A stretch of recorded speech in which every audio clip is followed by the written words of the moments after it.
இயக்குனர் பாரதி ராஜாவுக்கு மனோஜ் என்ற மகனும் ஜனனி என்ற மகளும் இருக்கின்றனர்.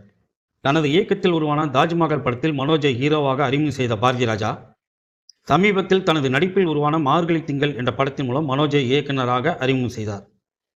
கடந்த 2006இல் மலையாள நடிகை நந்தனாவை காதல் திருமணம் செய்த மனோஜுக்கு 2 மகள்கள் இருக்கின்றனர். அதில் ஒருவர் மதிவதனி. சென்னையில் உள்ள பள்ளி ஒன்றில் படித்து வரும் மதிவதனி தற்போது இயக்குனராக அறிமுகமாகியுள்ளார். தான் படிக்கும் பள்ளிக்காக குறும்படம் ஒன்றை இயக்கியுள்ள அவர் அதில் தனது தாத்தா பாரதி ராஜாவை நடிக்க வைத்துள்ளார்.